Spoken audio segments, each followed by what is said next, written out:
কোরআন পড়ে দিনের শুরু করে, সকালবেলা ফজরের নামাজ আদায় করার পরে যাই নামাজের পাটিতে বসে কোরআন তেলাওয়াত না করে দিনের শুরু করে না, এমন মানুষেরা আবার কোরআনের কথা বলার অপরাধে, কোরআনের আইন বাংলার জমিনে বাস্তবায়ন করতে চাওয়ার অপরাধে ফাঁসির কাস্টে ঝুলিয়েছে, আছে না নাই? কে? এটাও একটা উড়ে উড়ে, ওরে বাবা ইস্তিসকার নামাজ পড়তেছে, আল্লাহর কাছে কান্নাকাটি। কি আর আল্লাহর কাছে কান্নাকাটি? মিডিয়ার ক্যামেরাগুলো মাইক্রোফোনগুলো রেডি আছে কিনা আগে দেখে নিয়ে তারপরে যাই মোনাজাত। এই জন্যই মিডিয়ায় গেছে, বৃষ্টি হয় নাই। আজকে বড় বড় আলেমেরা ইস্তিসকার নামাজ পড়ার পরে, তবে হ্যাঁ আমার গ্রামের গরিব দুঃখী মেহনতি মানুষ যারা, তাদের দোয়া কবুল হয়েছে। সারাদিন নামাজ পড়ে আর কয়, আল্লাহ তুমি 15টা দিন একটু সুযোগ দাও, ধান গোয়াটা গুছাইয়ে তো ঘরে তুলতে হবে। সত্যি বলছি না মিথ্যা বলছি? আমি আমার ওই যে এভাবে ভালো কাজ করা যায়, ভিডিও দেখবেন চাষিদের সাক্ষাৎকার নিয়েছি, ওরা বলছে বৃষ্টি না হওয়াতে আমরা খুশি, বৃষ্টি না হওয়াতে অনেকেই খুশি। অনেকেই কি খুশি? আবার বৃষ্টি হইলেও দোষ, না হইলেও দোষ। গরম পড়েছে এর জন্য সরকার দায়ী, গরম না পড়লেই সরকার দায়ী। বিরোধী দলের কাজ হইল সরকারের দোষ দেয়া, আর সরকারের কাজ হইল গরম পড়ছে কেন দেখো এগের হাত আছে কিনা। কথা কয় না? সব কিছুতেই দোষ দিয়া দিয়ে শুরু হয়ে গেছে। এই জন্যে এই দেশে উন্নয়ন নেই। উন্নয়ন যদি করতে হয় ঐক্যবদ্ধতার দরকার আছে না নাই? উন্নয়ন করছে না, একদম এই কথা বললেই হবে না। উন্নয়ন করছে কিন্তু ইঁদুরি কেটে দিচ্ছে, কৃষি কেটে দিচ্ছে। সরকার টাকা দিচ্ছে, ওই টাকা আপনার এই তালা পর্যন্ত পৌঁছাতি খাতি শেষ। এই উপজেলা নির্বাচনে কত টাকা খরচ হচ্ছে আন্দাজ পাচ্ছেন? কথা কয় না, আন্দাজ পাচ্ছেন আপনারা? কত জায়গা ম্যানেজ করতে হচ্ছে, তারপরে যাইয়া এরপরে এইবার ওই টাকা উঠাতে হবে না? কথা কয় না? আপনি যে টাকা দোকানে আসলেই বলছেন ভোটে দাঁড়াইছে, তা চা কই? আবার আগের রাতেই খুঁজবেন যে মানি ব্যাগে 1000 টাকার ক্যাড়কেড়ি নোট আসলো কি না। তা আপনার যদি 1000 টাকার নোট দিতে হয়, কয় লাখ মানুষ আছে, এই এতগুলো মানুষের 1000 টাকা করে দিলে কয় লাখ যায়? তাই এই টাকা কি ও ভিটে বেঁচে দেবে? কথা কয় না? দোষ কাদের? আমাদের দোষ আছে না নাই? আমাদের দোষ আছে। আমরা যারা ভোটে দাঁড়াই তাদের আগের থেকে মোটামুটি, এই জন্যে ভোটে দাঁড় করাতে হবে তাদেরকে গরিব দুঃখী সৎ স্বচ্ছ নীতিবান লোক যারা, মানে ও যেন খরচ করার টাকা খুঁজে না পায়, তাহলে ও পাশ করার পরে ওর আর খাওয়ার ধান্দাও হবে। কথা কয় না? তো সেই মানুষ বাসে ভোট দেবে না, সেই লোকগুলো। আপনি না রানিং মেম্বার, তো ভোট না দিলে হয়েছেন কি করে? ভোট না দিলে হলেন কি ভাব? ঠিক না বে ঠিক? যাই হোক, আমরা কোরআনের কথা শোনার জন্য এসেছি। এই জন্য বলছিলাম, কোরআন তেলাওয়াত করেছে হযরত মাওলানা মুফতি আবু হুরায়রা সাহেব, আমার নবীর সাহাবী। সবচেয়ে বেশি হাদিস বর্ণনাকারী পুরুষদের মধ্যে কে, আর মহিলাদের মধ্যে আম্মা আয়েশা রাদিয়াল্লাহু তাআলা আনহা। মাশাআল্লাহ, এগুলো জানার দরকার আছে না নাই?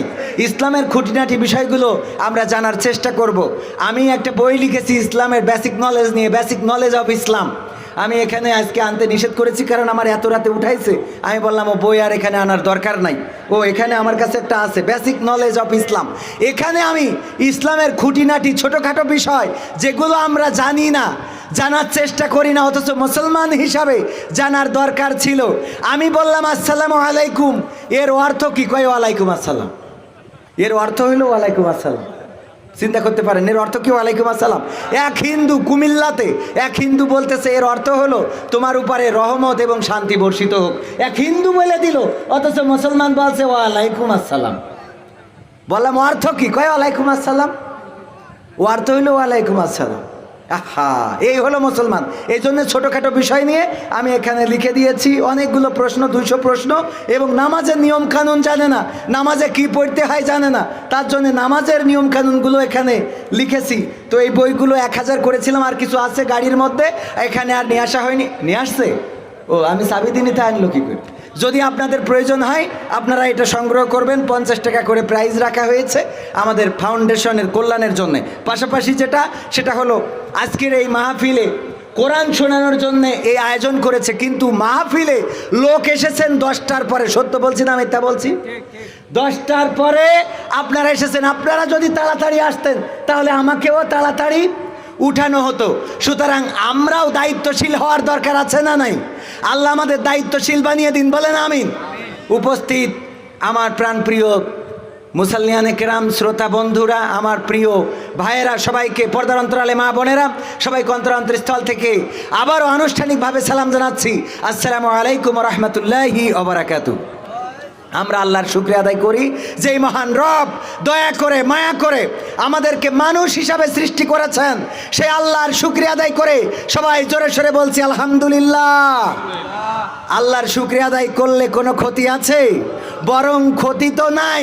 আল্লাহর শুকরিয়া যারা আদায় করে আল্লাহ তাদের নিয়ামত বাড়িয়ে দেন। সবাই বলেন সুবহানাল্লাহ। আবার সুবহানাল্লাহ বললে কোনো ক্ষতি আছে?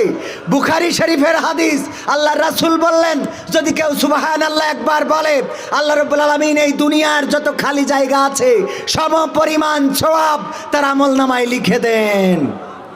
এরপরেও এত আসতে বললেন, আর একটু জোরে বলা যাবে না? আর একটু জোরে।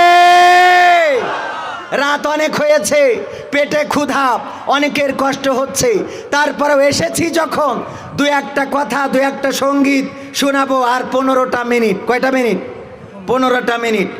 একটা কথা বলি, কোরআন আমরা শুনেছি না অনেকক্ষণ? শুনেছি কি না? আমি গানে গানে বলি, কোরআন পড়তে ভালো লাগে, কোরআন শুনতে ভালো লাগে, কোরআন জানতে ভালো লাগে, কোরআন মানতে ভালো লাগে। আছে না নাই?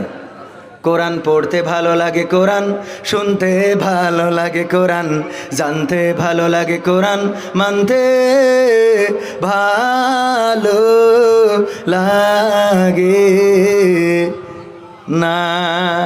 নামাজেতে পড়লে কোরআন মনটা শীতল হয়, কারির তেলাওয়াত শুনিলে প্রাণ জুড়িয়ে যায়। ঠিক না বেঠে? নামাজেতে পড়লে কোরআন মনটা শীতল হয়, কারির তেলাওয়াত শুনিলে প্রাণ জুড়িয়ে যায়। সেই কোরআনের ব্যাখ্যা দিলে কলিজাতে আগুন জ্বলে, সেই কোরআনের ব্যাখ্যা দিলে অন্তরেতে আগুন জ্বলে। বিরোধিতাও চলে কেন তা জানি না। কোরআন পড়তে ভালো লাগে, কোরআন শুনতে ভালো লাগে, কোরআন জানতে ভালো লাগে, কোরআন মানতে ভালো লাগে। কথা কয় না? নামা কোরআন পড়ে অনেক লোকে শুরু করে দিন, তারা আবার চাই না দেশে কোরআনের আইন। আছে না নাই? কোরআন পড়ে অনেক লোকে শুরু করে দিন, তারা আবার চাই না দেশে কোরআনের আইন। এটা যে কেমন নীতি, তাই তো এ দুর্গতি, করছে মোদের ক্ষতি কেন তা বুঝি না। কোরআন পড়তে ভালো লাগে, কোরআন শুনতে ভালো লাগে, কোরআন জানতে ভালো লাগে, কোরআন মানতে ভালো লাগে। তারপর কি করে?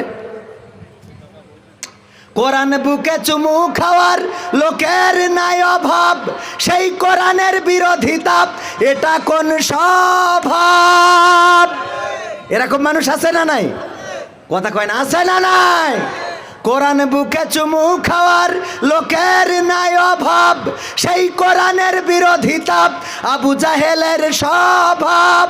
মানবা সুবিধা মতো, তাই এই বুকে ক্ষত, দেখলে এমন কিছু সইতে পারি না। কোরআন পড়তে ভালো লাগে, কোরআন শুনতে ভালো লাগে, কোরআন জানতে ভালো লাগে, কোরআন মানতে ভালো লাগে। এমন মানুষ আছে না নাই? কারাবরণ করতে হয়েছে, কারারুদ্ধ করেছে, আছে না নাই?